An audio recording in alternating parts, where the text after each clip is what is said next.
Alô, bom dia, você está no canal Professor Belém nesta quinta-feira, dia 27 de maio de 2021, dia do passamento do ex-prefeito de Curitiba e governador do Paraná, Jaime Lerner. Já falo sobre Jaime Lerner. Bem, hoje é um dia em que se discute muito a terceira onda do Covidão. Vem por aí a terceira onda. Porque Estados Unidos e União Europeia decidiram, é preciso sim uma terceira onda. Essa divisão não é, ou melhor, essa decisão não é puramente técnica, mas basicamente ou essencialmente política. E ela tem apoio, claro, do chefe do Vaticano, que andou falando mal do Brasil novamente, sem nenhuma compostura como chefe de Estado. Nem falo como líder religioso, porque quem acompanha o canal sabe que eu tenho dito desde muito cedo, que Bergoglio não é exatamente um líder religioso, mas uma impostura religiosa. Mas, como chefe de Estado, é também um sujeito muito contestável, ou pelo menos duvidoso, porque disse ontem que sobra cachaça no Brasil e falta oração. Pois é.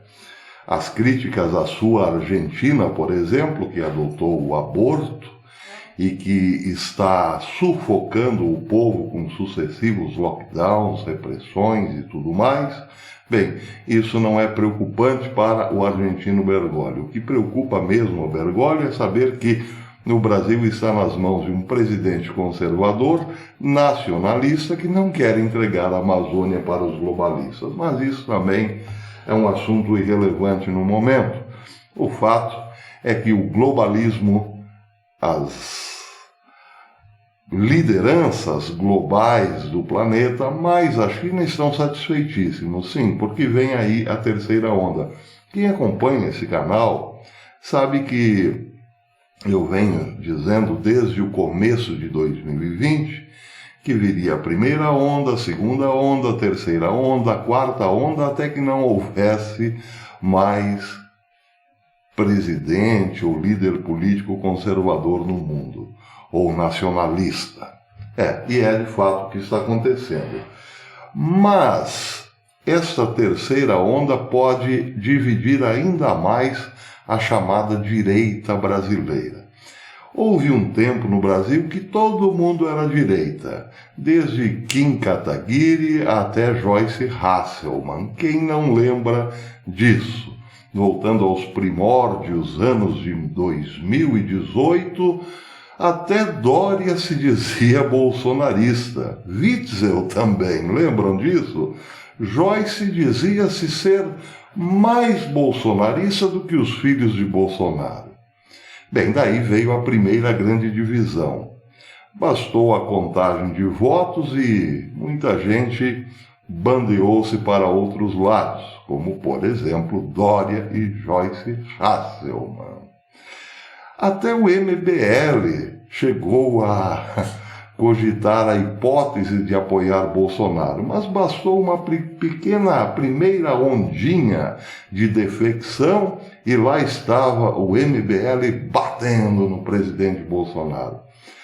A segunda grande divisão da direita veio quando Bolsonaro não contemplou todos os seus apoiadores com cargos públicos ou direitos à indicação. Um famoso youtuber ligado ao rock, por exemplo, passou a ser inimigo aberto, declarado de Bolsonaro, e assim tantos outros foram nesta nova onda de divisão. Agora pode vir a terceira onda de divisão da esquerda, porque muitos, principalmente orientados pelo guru da Virgínia, querem que Bolsonaro meta o pé na porta, e declare, por exemplo, estado de emergência, bote as tropas na rua, enfim, destitua o Congresso, feche o STF e passe a administrar o país com mão de ferro, como se isso fosse assim, fácil como um passe de mágica.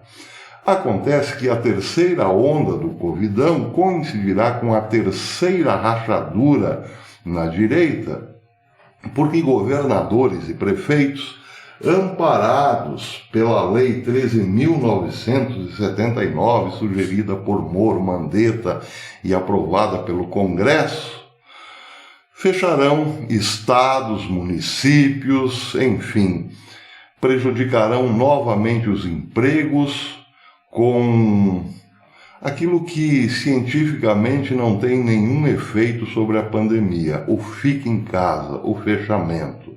E aí, bem, se Bolsonaro não decretar o artigo 5º, ou melhor, não fizer um decreto baseado no artigo 5º da Constituição, ele será,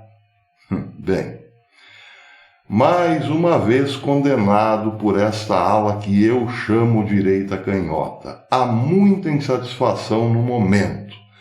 Bolsonaro teria agredido verbalmente uma manifestante em Brasília que pedia algo como intervenção militar. E Bolsonaro disse, quem não está satisfeito comigo, tem Lula aí em 22. Eu não sou ditador. Foi o que disse Bolsonaro. Por conta disso, as vozes hoje da direita que se levantam contra Bolsonaro tomam as dores desta senhora porque ela os representa. Há uma ala da direita que quer Bolsonaro interventor, ou melhor, intervencionista, ou melhor, sabe-se lá o quê? Ditador. Tem gente até que fala abertamente em guerra civil, precisamos de uma guerra civil. Só que esses que falam em guerra civil normalmente estão vivendo muito bem e muitos no exterior, por exemplo. Não pegarão em armas, não. Mas é isso. Há uma possibilidade de mais um racha na chamada direita. Bolsonaro, que não é bobo nem nada, sabia que da primeira rachadura viria a segunda, a terceira e quem sabe até uma quarta. Quem de fato está com Bolsonaro? Quem não acompanha essas concentrações críticas de rede social? O povão.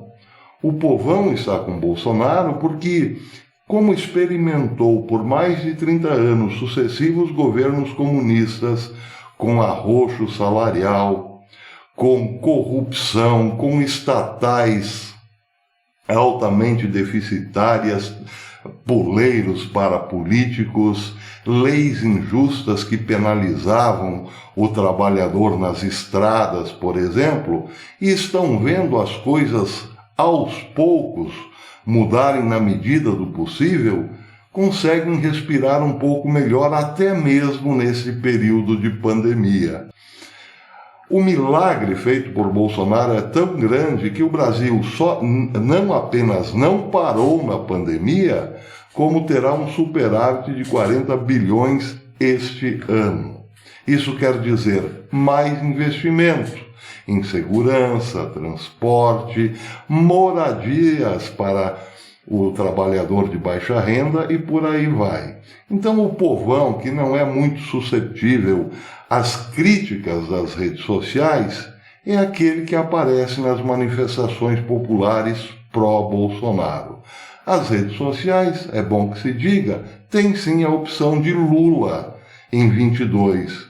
Tem muita gente aqui no YouTube, por exemplo, que é de direita ou se diz de direita, que adoraria ter 4 anos de Lula a partir de 22 para poder fazer críticas com muitos likes e muitos views daqui para frente.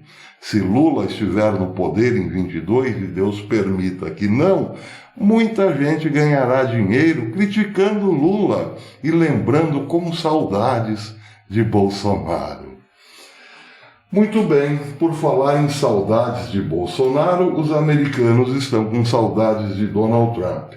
Uma matéria da Breitbart News hoje diz que 73% dos americanos acreditam que o crime nos Estados Unidos, a violência, o crime, os homicídios, são maiores agora sob o presidente Biden do que sob o presidente Donald Trump. 73%. Então por que votaram no homem, não é mesmo? Acontece que pouca gente, eu penso, votou de fato em Biden, mas a grande maioria calou-se diante do maior escândalo bem, enfim, tem coisas que não dá para dizer aqui. Por falar em Biden, uma grande mentira hoje nas redes sociais e nas mídias internacionais.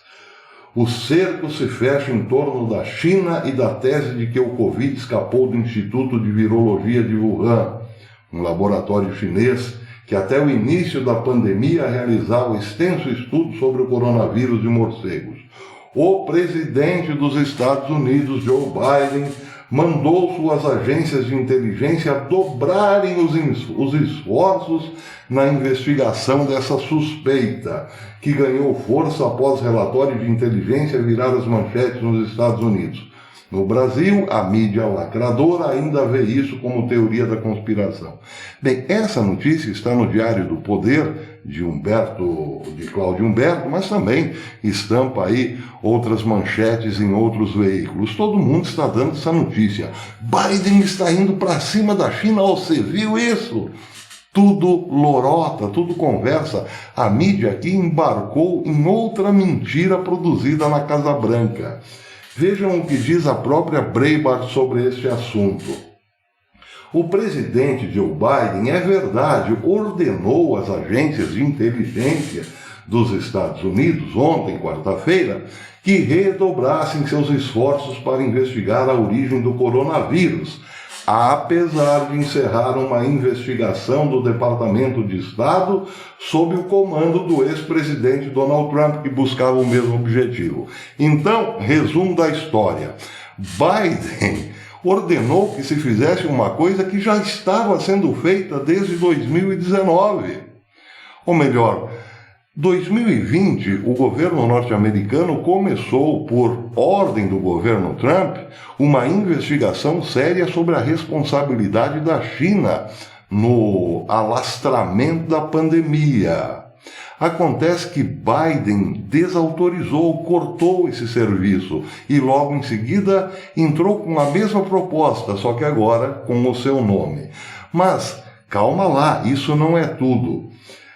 Ao mesmo tempo em que dizia que estava abrindo uma investigação, mudava o discurso dentro do seu gabinete para a imprensa escolhida a dedo, para essas oitivas no gabinete de Biden, de que, na verdade, ele não estava certo de que o vírus tinha vazado de um laboratório de Wuhan, porque as provas contra isso são fracas.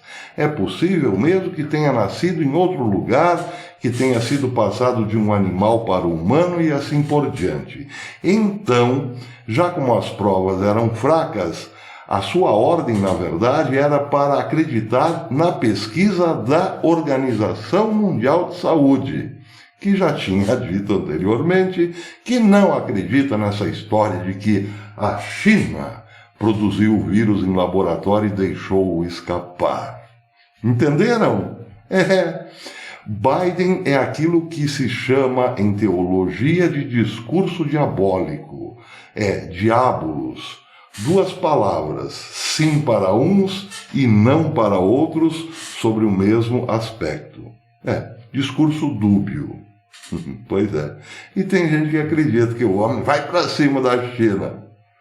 Pois é, quem não gostou disso foi Mike Pompeo, quem realmente liderava esta pesquisa, o que tinha ordenado que se fizesse uma investigação séria sobre a China. Ele tuitou ontem: o presidente Biden está do lado da China, da Organização Mundial de Saúde e da mídia liberal sobre o vírus de Wuhan.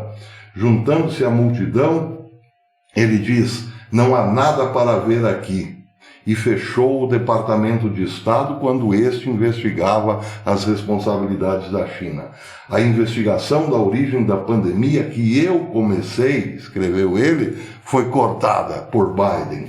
Isso não é político. A América deve ficar atenta a isso e liderar essas pesquisas. Bem, Ele quer dizer o seguinte: há uma sociedade organizada que está sim investigando, independente da boa ou má vontade do governo.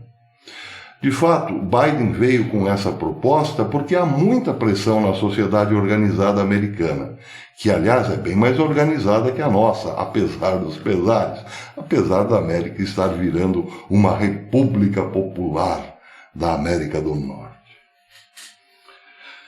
Muito bem, por enquanto é isso. Então fica o recado, a mídia caiu em outra lorota do velho mentiroso. Não estou falando do Lula, estou falando do Biden, se bem que, vocês sabem, os dois são velhos. Até depois.